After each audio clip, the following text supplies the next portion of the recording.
Fine. Hi, everyone. Welcome to the second to the last week of class. I know that seems a little crazy, but we only have 4 more lectures to go. So let's get started. Let me screen share. Go to the PowerPoint for today. All right, so the topic for today is climate change and conservation. And this is a really nice kind of last lecture. We had a bit of an introduction because we started talking about the impacts of climate change on oceans. And today we're going to take a bit of a deeper dive into how climate change is impacting ecosystems and different ways that managers can adapt to this. So, some of the basics for today. I'll go over reminders. I do want to do just some background, go over some background information about climate change because I'm not sure what everyone in the class has learned in previous classes, and then we'll talk about impacts on the environment.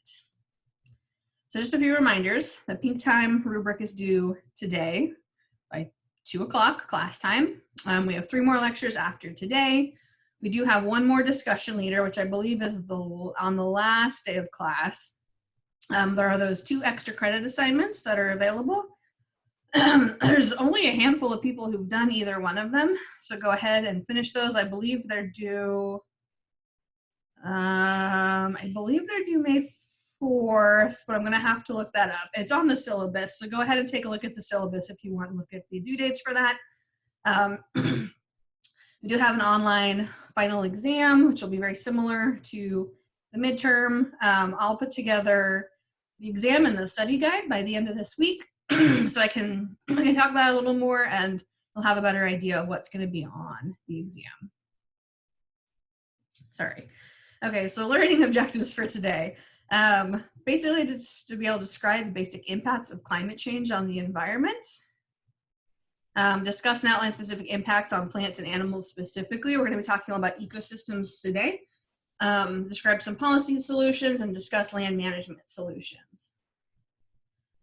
Okay, so the basics. I want to spend the first few slides kind of going over some of the basics when it comes to climate change. So this figure, this graph, you might have seen before. It's one of the most, famous or highly circulated ones when it comes to evidence for climate change. And one thing I'm kind of going to go over a little bit in detail is how to interpret these graphs, because oftentimes, and particularly when it comes to climate change, but also really in anything, when they show graphs on TV about coronavirus or anything, it's really important to pay attention to the details of the figure in order to make sure you're interpreting it properly. So you can see down at the x-axis, it's years. So this goes from approximately 1960 until June of 2019. On the y-axis, you can see it has parts per million. This graph is in relation to CO2 at Mauna Loa Observatory, which is in Hawaii. It's also really important to look at the source of this information. So this data comes from Scripps Institute of Oceanography and NOAA, so 2 well-renowned research institutes, unbiased. And what this basically shows is parts per million of atmospheric carbon dioxide from 1960 until 2019. So you can see a very obvious increase in the parts per million. It goes from about, let's say, 320 in 1960 to over 400 today, which is quite a bit of an increase. The black line, first the red line is, the actual measurements, and those do vary between winter and summer. There's a seasonal difference between how much carbon dioxide is in the atmosphere for a variety of reasons I'm not going to go into. And then the black line is kind of just the overall trend line. It's very clearly has been going up pretty consistently since 1960. So this is the evidence for the increase in atmospheric carbon. Scientists have also looked at atmospheric carbon over longer time periods. So this data here you can see is from NOAA, and it goes from 2017 all the way back 800,000 years before that. And this also on the y-axis is the same. It's carbon dioxide in parts per million. And how scientists do this is they take ice cores. So they take ice cores, they look for bubbles that are actually trapped in ice, and they're able to date, when that bubble was formed, and then they're able to sample the air that was trapped in that bubble in order to understand how much CO2 was in the air way back then, which is really, really cool science. And basically what you can see here is that, there's always been fluctuation in carbon dioxide throughout this 800,000 years of history. But what's really striking is that the previous high that was recorded was 300 parts per million.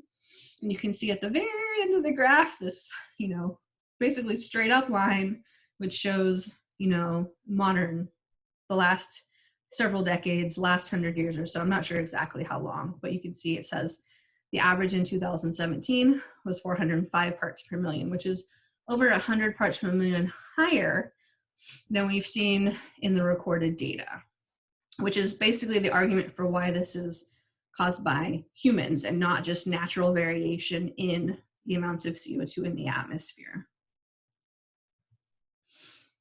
So another thing, there's a lot going on this infographic, but basically the thing to mention, so oftentimes you'll hear climate change and people talk about, CO2, and it's important to just acknowledge that there are other greenhouse gases.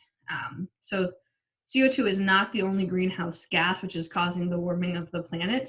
There are other ones as well. The two other kind of most common ones are methane, which makes up about 9% of greenhouse gases, and nitrous oxide, which makes up about 6%. So methane is the main gas that's of concern when we're talking about cattle, because they do, how do I describe this? Because of the way their digestive systems work, they actually burp out methane after they eat quite in relatively large quantities. And considering we have a lot of cattle on this earth, that actually does contribute somewhat significantly to the production of greenhouse gases. It's also important to note that the different greenhouse gases have different strengths, so they contribute differently to this greenhouse effect. So you have carbon dioxide on the left, you have methane, so one molecule of methane is as strong as 28 molecules of CO2. So basically to have the same impact on global warming, you need either one molecule of methane or 28 molecules of CO2. So while carbon dioxide is obviously really important to be concerned about, some of these other greenhouse gases are actually a lot stronger and can do a lot more damage if they were released in the same amounts that carbon dioxide is. Nitrous oxide is even, much stronger. So this shows that one molecule of nitrous oxide is worth 265 molecules of CO2. So that's quite a bit stronger. So this is just sort of some basic background information to understand how some of the science works.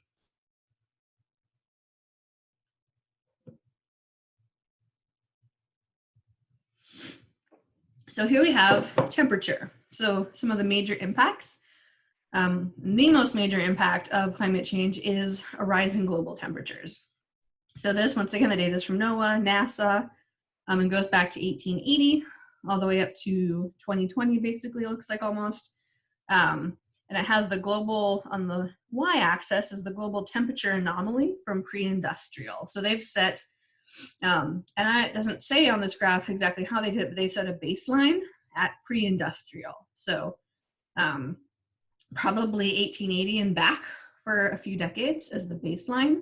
And then this graph shows how much the global temperature has risen compared to that baseline. So you can see at the very end here, we have almost 1.2 degrees Celsius above that baseline. And 1.2 degrees Celsius is obviously even more in Fahrenheit. So that is a pretty significant change in about 140 years or so. This is something that's brought up on the news quite a bit, actually, especially during the summertime when it's hot out, is that The 10 hottest years on record globally basically have all happened in the last decade, 2 decades. And the last 5 were the hottest 5. So this goes up to 2019. And this is also based on a baseline. So you have a baseline and then it's temperature degrees above that baseline. So here you have, 2016 being the hottest year on record at 1.25 degrees Celsius above that baseline, or 2.25 degrees Fahrenheit above the baseline. And all the data I've shown here is global averages. So this is looking at everywhere on Earth, what is the average increase each year. And that's important to keep in mind because climate change can be measured globally in global averages, but also it's not going to be the same everywhere. So this shows how temperature is going to change across the United States, which is one of the reasons why it's really called climate change now versus global warming in the beginning, because not everywhere in the world is going to get warmer. Some places are going to get colder. Just on average, things are going to get warmer, is basically how it works. So you can see here, this has several different regions within the United States. You can see, in the Southeast, Georgia, Alabama, Mississippi, those places are actually going to get slightly cooler, where most of the northern part of the United States and the western part of the United States are projected to become significantly warmer. So this just shows how there is a lot of spatial variation in how temperature is going to be impacted by climate change. This also basically shows the same thing. So some states getting, having less of an impact, some states being much more significantly impacted. This one particularly does actually show Hawaii, and that being having a much significant temperature change since 1970 than most of the contiguous United States. It is important to note, because we live in California, that just like shown here and shown here, the desert Southwest and Southern California is one of the areas that is expected to have these temperature increases more than other places in the United States. So it's expected to impact us actually more than other places. So another important thing to look at is precipitation. So climate change is not only going to change temperatures, it's going to change precipitation.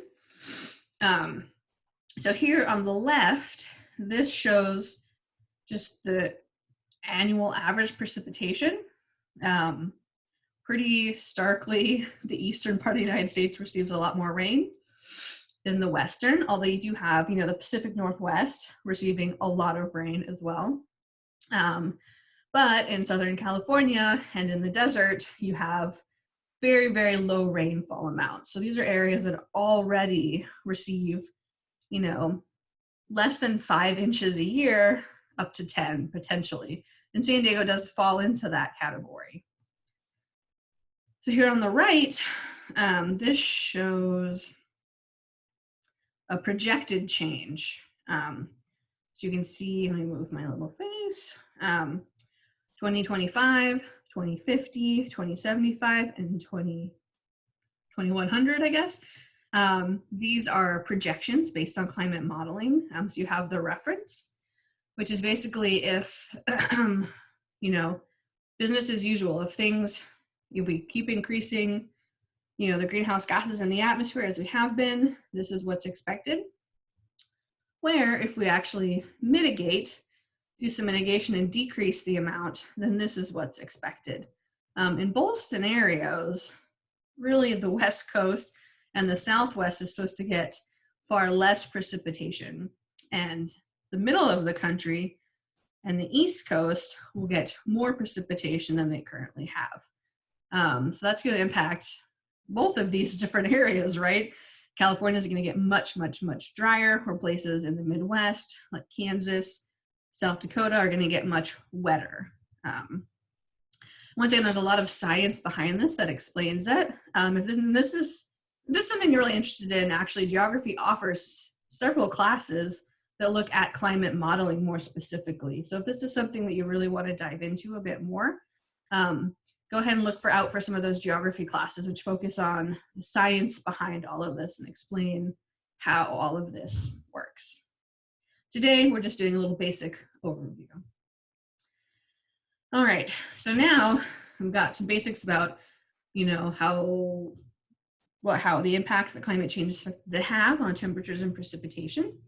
I want to focus on these climate change impacts on the environment. So as I said, we already discussed oceans quite a bit in the last lecture, so I'm not going to cover that here at all.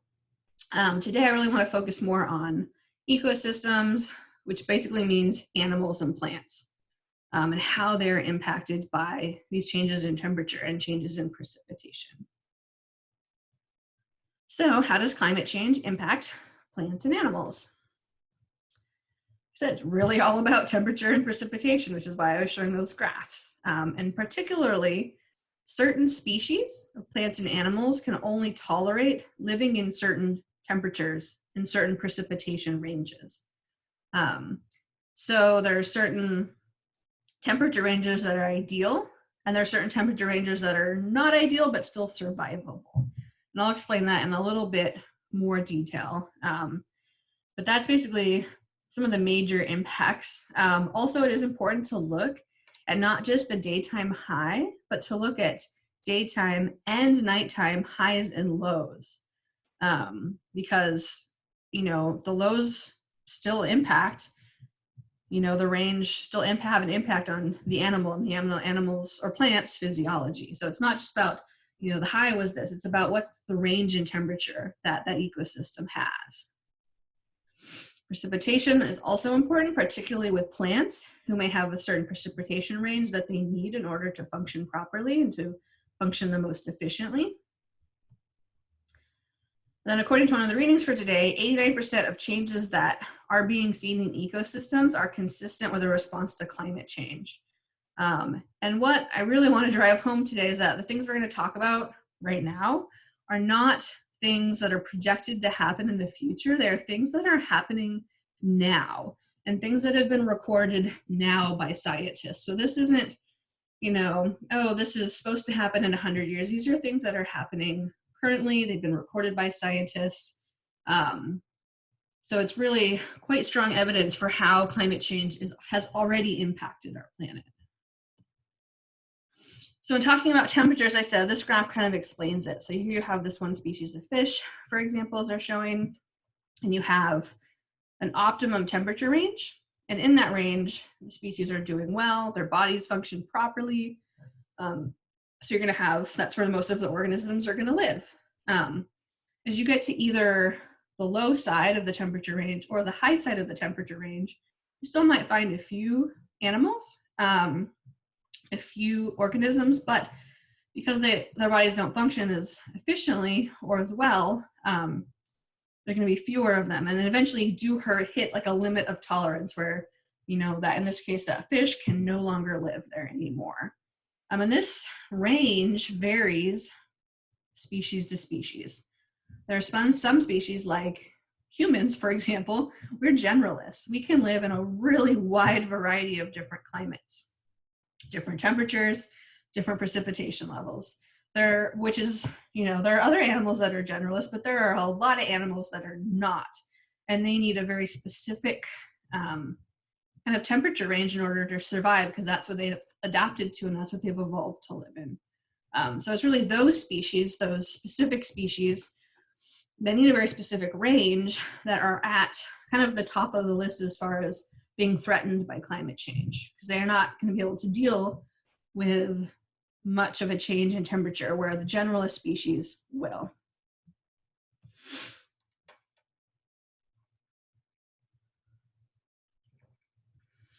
Okay, so from this reading today, the Shifting Ecosystems reading, they basically outline the two different impacts I'm going to talk about today. So geographical changes in ecosystems and timing changes in ecosystems. So I'll go through and explain each of these, provide some examples, because this may be something you've heard of, but it might also be totally brand new. So we'll see. And like I said, I just really want to nail home the point that these are things that are already happening, things that have already been observed. So geographical changes in ecosystems. Move myself again. What does that mean? So that means that animals and plants will physically move as the temperature changes in their current environment.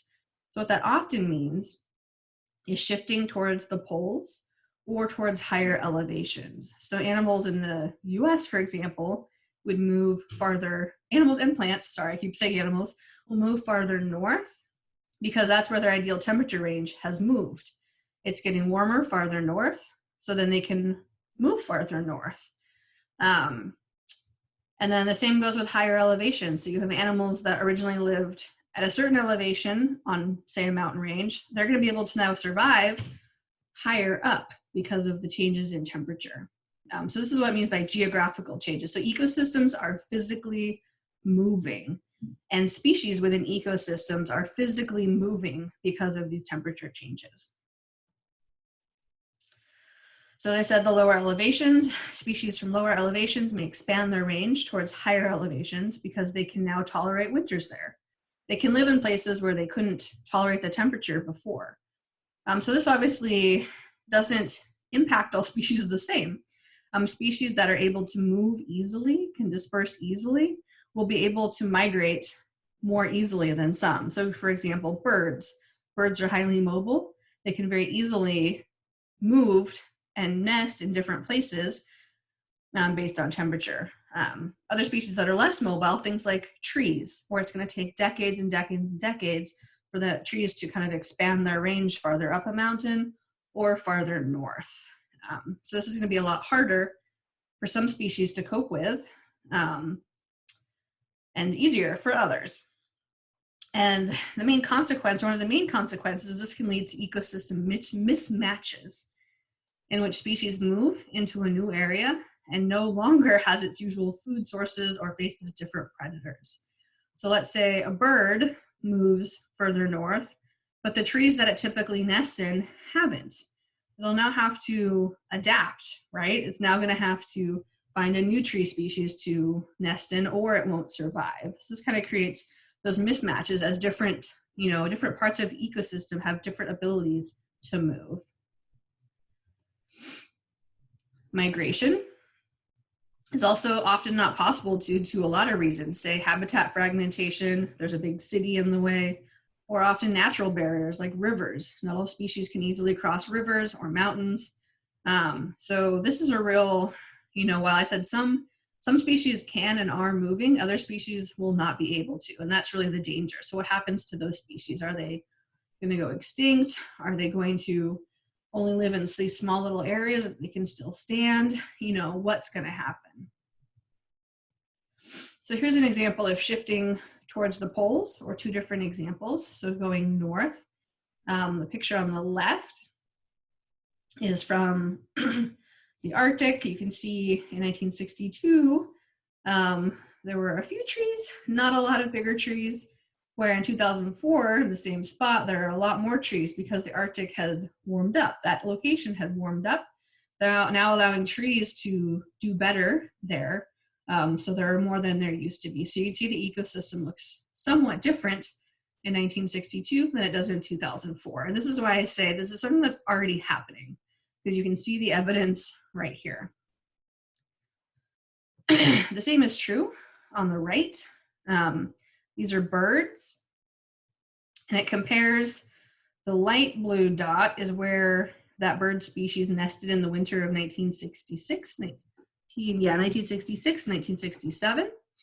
And the darker blue dot is where that bird wintered between 2005 and 2006. So you can see some of these have made quite a significant move north. This is due to warmer temperatures farther north. So really all of these species, some of them move sideways a little bit but all of them have moved somewhat north as far as where they wintered in the 60s and where they wintered in the 2000s. And once again, this is something that's already been observed. This is something that's happening.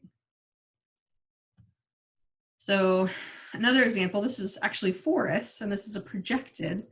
So in the recent past, 1960 to 1990, there's the different types of forests. This is obviously generalized, but different types of forests in different parts of the eastern United States.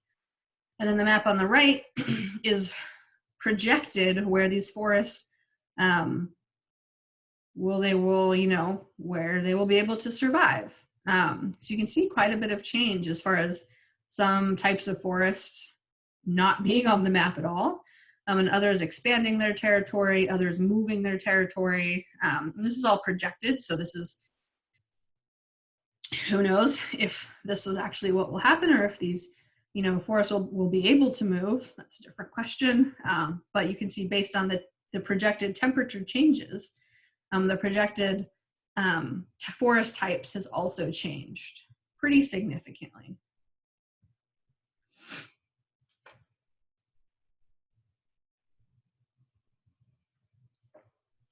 Okay, so this is looking at elevation now. So you can see on the left, this has current climate, and on the right is let's estimating if there was a 3.5 degrees Celsius increase and a 10% precipitation change, how would these different, how would the mountain change basically? So you can see the major change is that a lot of these ecosystem types have moved up the mountain. So for example, montane steep is kind of lower, kind of mid-mountain. In the current climate, if you looked at the scenario, it's moved significantly farther up and now has significantly more territory. So that's going to obviously impact what animals live there as well. Okay, so as far as the shifting elevation, the classic example, which you may have heard about or not, is the American Pika. It's this cute little animal down here. They're small, they're related to rabbits, and they're adorable. But they're also kind of what's called a canary in a coal mine as far as climate change goes, because they are, they need a very specific temperature range in order to survive. So there's been a lot of research done on the American Pika and how they are migrating and how they might go extinct because of climate change. So there's a nice video on this. So please, at this point, pause the lecture and go watch the video on the American Pika, which does a really good job explaining how they're impacted by these changes in temperature.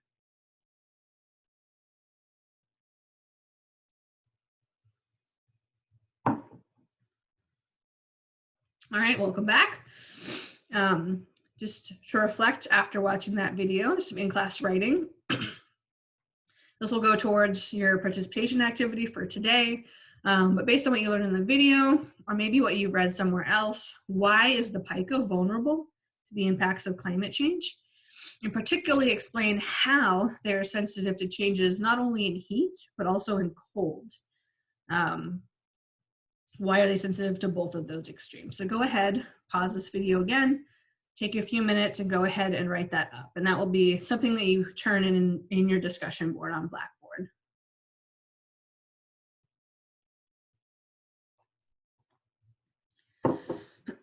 All right, let's keep moving.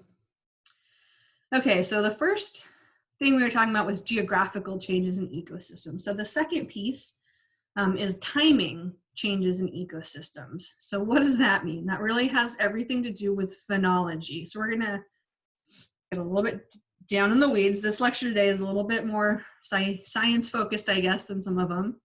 But phenology is basically the science of appearance. So if you've taken any of the basic biology classes, you might remember phenotype and genotype. So phenology is basically how something looks. And when it's talking about timing change in ecosystems, it's about the science of when things appear or how they look. So that has to do with migration, budding of plants, dates of leaf coloring, egg laying, and other kind of behaviors that plants and animals have that are actually cued by changes in temperature. So for many plants and animals, they have yearly cycles that are linked to changes in temperature, as I just said.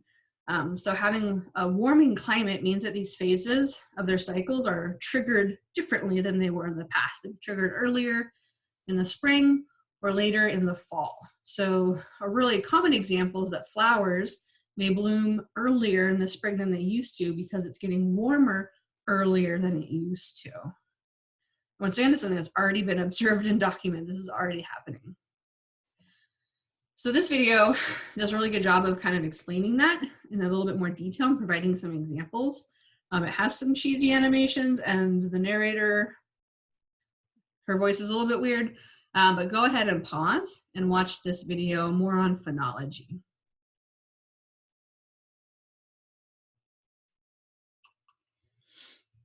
All right, welcome back. I want to do some in-class writing on this video as well. So once again, just take a few minutes and write down, based on what you saw in the video or read anywhere, what issues does shifts in budburst for plants pose for the rest of the ecosystem? So as the video explains, you know, if you have plants that are now flowering earlier, they're having leaves, you know, their leaves are coming out earlier. How does that impact the rest of the ecosystem? So go ahead and take a few minutes and write a few sentences down about that.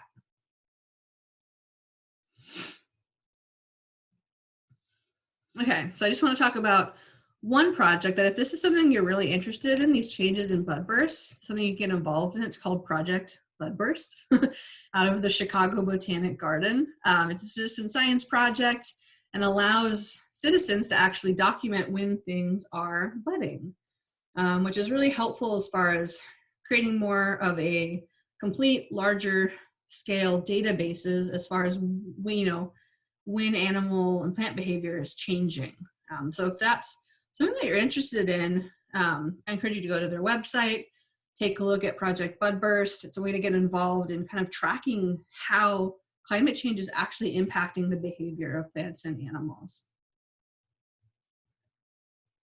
So I also wanted to talk about some recent science. This article actually came out very recently in the New York Times, and it's based off of an actual scientific paper as well that really is quite frightening. It talks about how wildlife, according to this new research, is expected to actually be more impacted than previously thought, and how they're expected to be impacted more suddenly and sooner. So instead of a gradual decline in species as the climate warms, these scientists predict more of a cliff edge. It's very different from a gradual decline.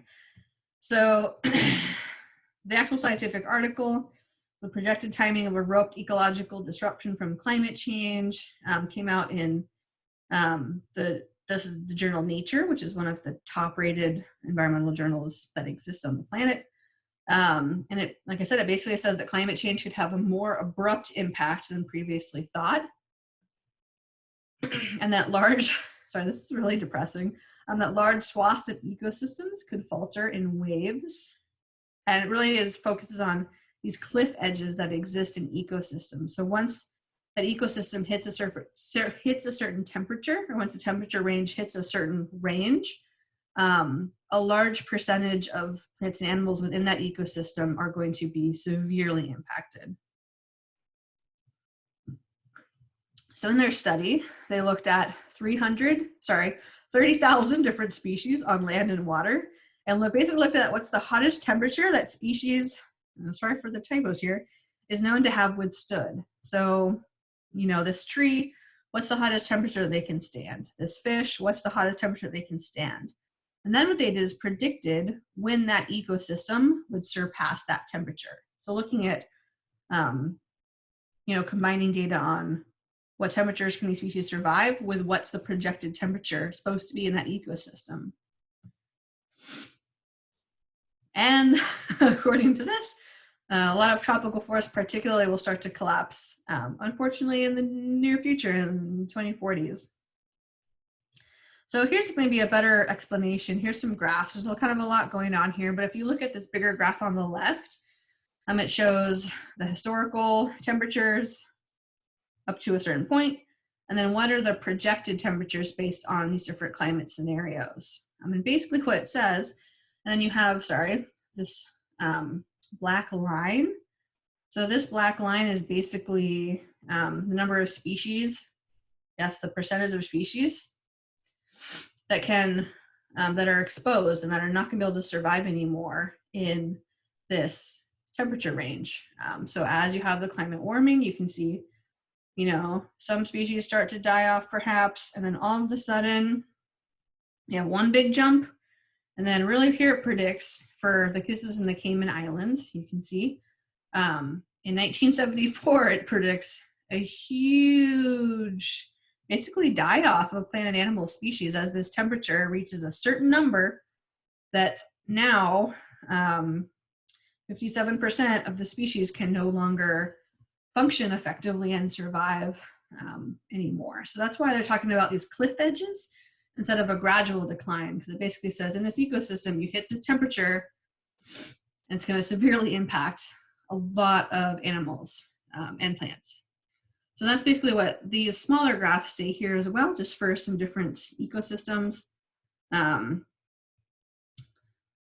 basin, you can see this is I think why they said a lot of the tropical forest, because this is at a certain temperature, 83% of the species are no longer going to be able to survive.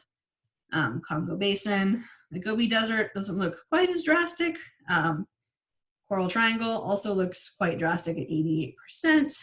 So this is really kind of highlights, not that you need another reason, but it highlights the urgency of mitigating these impacts of climate change, because this really shows that ecosystems, they're not going to slowly evolve and adapt. They're going to collapse very quickly as a lot of the species there are no longer able to survive all at once. So this is really not great news, and I'm sorry that this lecture has turned into being something quite depressing. Okay, so what can we do about it?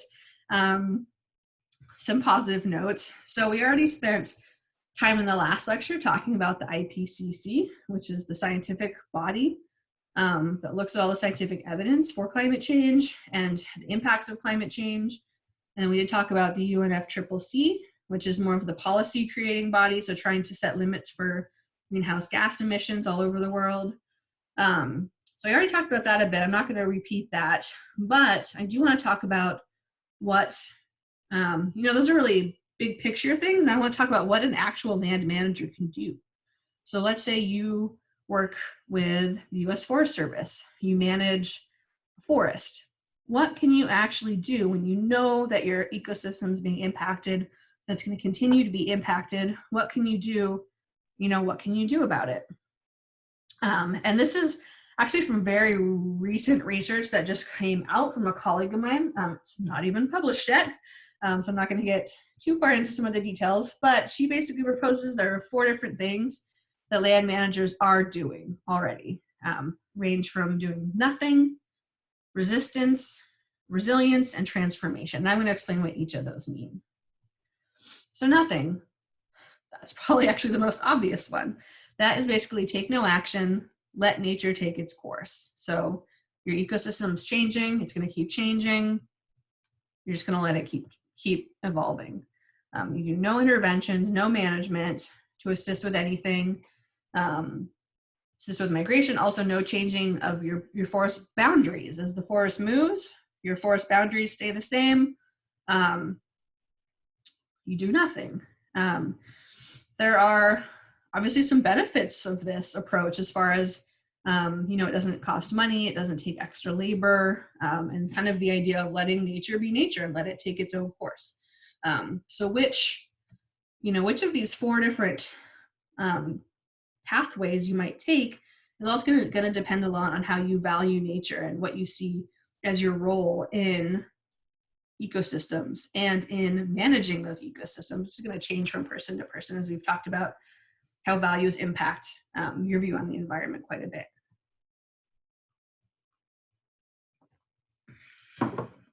Okay, so resistance. What does this mean? Sorry, I keep moving my head around right in front of the text.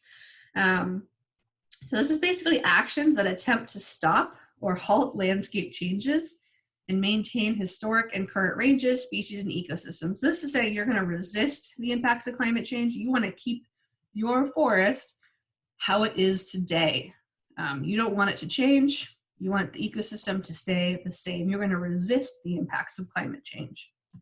So an example of that would be replanting species within their historical range to maintain historic species composition and ecosystem structure. So you're actively going to be planting species that have been there historically that maybe are less present due to climate change. So you're actively managing the ecosystem so that it stays the same. Exactly.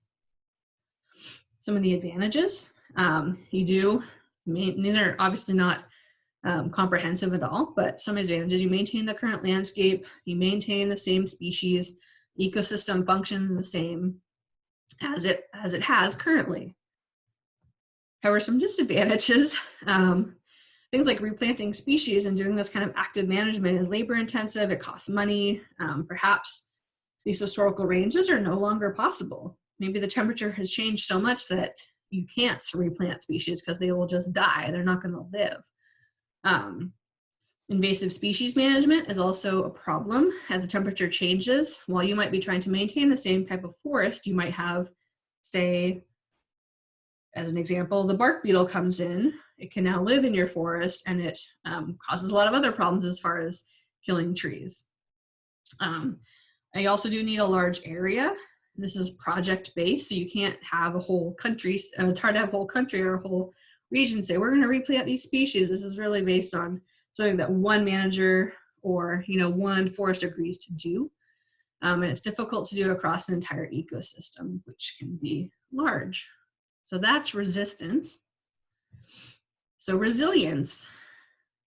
This is a little bit different because you're not necessarily trying to maintain the exact ecosystem, but you're trying to maintain its function and make it more resilient to climate change. So resilience is about actions to enhance the ability of the system to withstand climate impacts without fundamentally changing the system. So an example of this, if that's a little abstract for you, is forest thinning. So you might cut out some trees, have the forest be a little less dense to increase the resilience to drought.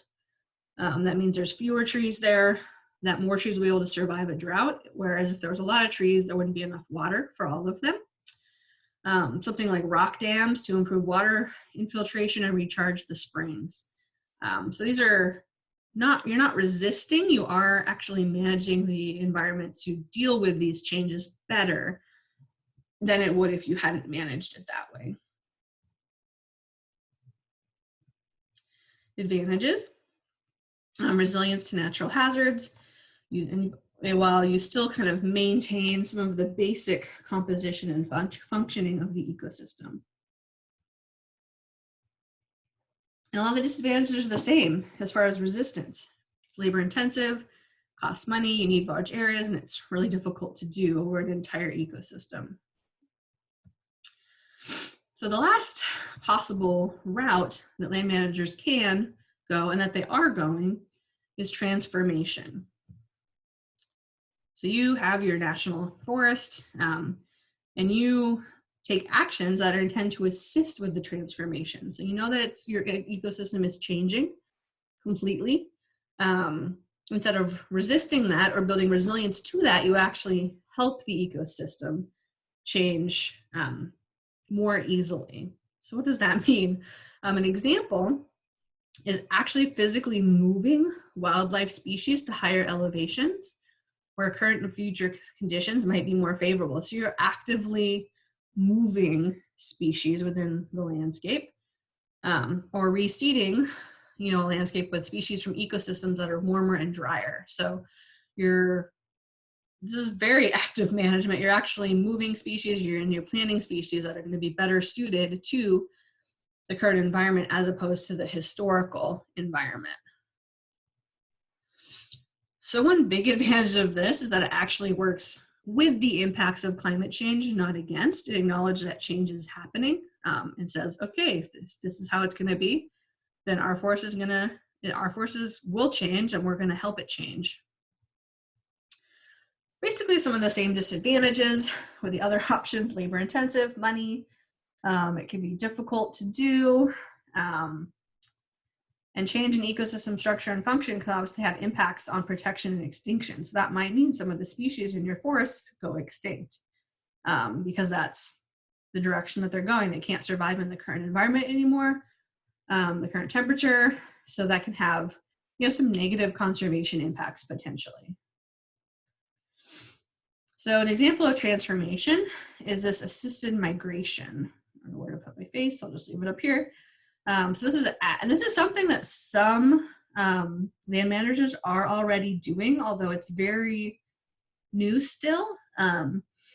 This transformation and assisted migration particularly is something that's really only been experimented on recently. It's not, it's something that's not widely practiced yet, but we may see that. So how this works, there's kind of 3 different types of assisted migration. So these 2 figures each show all 3 different types. So you have on the left, the assisted population migration, where you have within the same area, you help, for example, these trees move a little bit farther north. The second one is assisted range expansion. So it's not only are you moving them a little bit north within the same area, you're actually taking them to a whole nother area. So let's say, once again, if you're managing your national forest, you actually help these species migrate to the neighboring national forest next to you, to this different area. And then the other one is assisted species migration, where you might help, one species move to a whole different area, not necessarily the whole ecosystem, but one species. So these are all different strategies. Like I said, they're currently being kind of piloted and experimented with, but this is something you might hear a lot more about in the future as far as actually people helping species migrate due to temperature changes, which is, which I talked about more in the beginning of the lecture, is that being a problem for some species who can't migrate, or they migrate very slowly, like trees. And obviously individual tree species don't migrate, but you plant the same tree species farther north. So this takes generations of trees for them to actually start, visibly moving, which is, for their range to start visibly moving, which is a problem. So what can I do? Mention this some when it comes to oceans, and it's basically the same really broad but big picture things. You need to reduce your carbon footprint, support local politicians and laws that protect natural habitats, as well as support reductions in carbon emissions. Vote, volunteer. You can volunteer with some of the local land management agencies potentially. Participate in projects like Project Budburst, where you can actually help monitor in your area how these budbursts might be changing over time. And I'm sorry, this is not the most satisfying list because this involves a lot of different things, but really to solve these big picture issues of climate change, there are plenty of things that individuals can do, but they're also connected to these larger policy and management ideas, I guess. Okay, so before I end this lecture, I do want to promote a class I'll be teaching next spring. So this is not till spring of 2021. Who knows what the world will look like then? I don't know. But I am going to be teaching a class called Human Dimensions of Climate Change. So today we really focused a lot on how climate change is impacting ecosystems. And this class is going to focus specifically on how climate change is impacting people. So the impacts on humans, what we are doing and what we can do to help mitigate our greenhouse gas emissions, what people are and can do to help adapt to changes. So that's, changes are already happening, as we've discussed today. How are people adapting to that already? And then also focus on loss and damage. So the main example, this might be something you haven't heard of, but the main example of this, or one example of this, is small island countries. With sea level rise, they can adapt. If their entire country is covered with water, you can't adapt. Your country is gone. You've lost it. So what do you do in those kind of extreme cases where mitigation hasn't worked, adaptation is not going to work, and you're going to suffer some permanent loss and damage? So those are kind of the main topics this class is going to talk about. It's Mondays and Wednesdays from 4 to 5:15, and it's going to be a fairly small project-based class. I think there's, unless who knows how things will change, but I think there's spots for 20 students. So this will be a smaller class. There's currently nothing offered on campus really that I'm aware of that does focus specifically on the human dimensions of climate change. As I mentioned earlier, there are a few classes that focus, in geography at least, that focus on climate modeling and climate and weather, but nothing that focuses on the human dimension. So if this is a topic that really interests you and you will be around next spring, I encourage you to take this class. Okay, so to complete today's lecture, basically as you have all already been doing a great job of, go to Blackboard, go to discussions, click on the April 27th participation, create your thread, and then answer the questions and prompts that are there. For today, it's basically the in-class writing that you did for both of the videos. So you already should have that done. And this should be completed by the next lecture, so by April 29th at 2. And for Wednesday, we're going to focus specifically on California. So Wednesday is California. Next Monday is going to be San Diego. And then we only have one last lecture looking at kind of the future. So what's conservation going to look like in the future? There are 2 readings for California, but they're both very short, short online, kind of more popular news articles. So go ahead and take a look at those. And with that, thank you. Have a good rest of your Monday. And if you have any questions about anything, I look forward to looking through your pink times. Always feel free to email me, or I still do have office hours, virtual office hours from 2 to 3:30 on Mondays. All right, so have a good rest of your day.